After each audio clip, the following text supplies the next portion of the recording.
Kayo po ba'y naiiyak sa buhay ninyo dahil napakaraming problemang pinagdadaanan? Naku mga boss, pinagdaanan ko na rin po yan. Napakaraming mga pagsubok na minsan ay napapatanong pa ako mga bossing, bakit ganon? Masipag at matyaga naman ako. Pero parang sa walat wala ang pagiging masipag at matyaga ko. Mainam may masubukan niyo po ito at kayo mismo ay magpapasalamat sa pampaswerteng ito. Mainam mga bossing ko na meron po kayo na dahon ng laurel. Ang dahon ng laurel ay mabisang pantaboy ng mga kamalasan. Humihigop ito ng negative energy sa loob ng ating tahanan at maging sa tao na gumagamit ng pampaswerte kagaya po ng dahon ng laurel. Kailangan din po natin ng bawang. Ang bawang na ito, mga bossing ko, ay tutulungan ka para kayo po ay maalis kung ano man yung mga kamalasan kasi may kailangan lang tayong alisin sa katawan po natin or sa buhay natin yung nga po malas. Kaya kailangan perpektong sangkap ang ating ginagawa sa buhay po natin. Kagaya ng halimbawa, para tayo nagluluto, sa pagluluto natin kailangan kumpleto yung sangkap para bongga ang sarap. Ngayon pa mga bossing, kasi 'di ba 'pag minsan hindi kumpleto parang lagi may kulang, gano'n din sa buhay natin. Bukod sa pagiging masipag at matiyaga, huwag kang makakalimot magdasal at sabayan din natin ng mga alternative na pamamaraan kagaya po nito. Ang gagawin niyo lamang pa mga bossing ko ay ibubulong niyo sa dahon ng laurel ang lahat ng nais ninyo.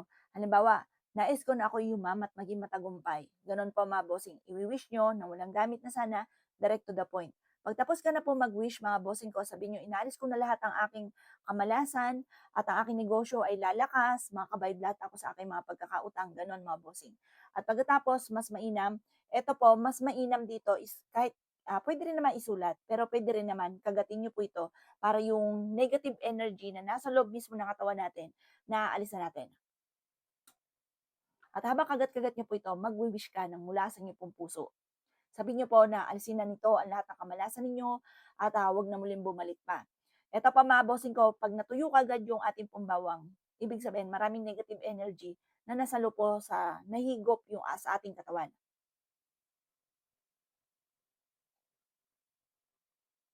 Kapag ikitapos na po mag-wish mga bossing ko, mainam din na kagatin niyo po 'yan. Tiis-tiisin niyo lang yung anghang pero maswerte po ang dulot po niyan. Hihigupin niyan yung negative energy sa inyong katawan. At pagkatapos, kailangan natin ng tali na pula. Yan po, aalisin nito ang lahat ng kamalasan na pinagdadaanan natin.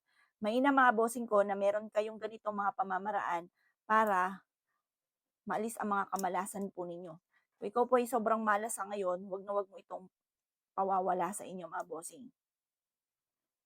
Yan. Eto na mga bossing ko ang simpleng amulet na pwede niyo pong dalhin kahit saan kayo magtungo.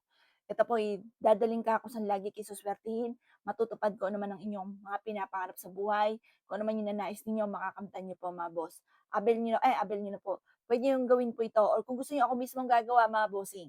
Kapag gusto niyo magpagawa sa akin, ako mismo ang gagawa sa inyo. Pero kailangan makagat niyo yung bawang. Kayo na po mismo gumawa nito kasi kailangan nakakagat yung bawang para yung negative energy nahihigop po niya. O ito pa mga bossing, ito po yung magdudulot sa inyo po ng swerte. Gawin niyo po ito 7:00 po ng umaga. Kayo mismo ay magpapasalamat sa pampaswerteng ito.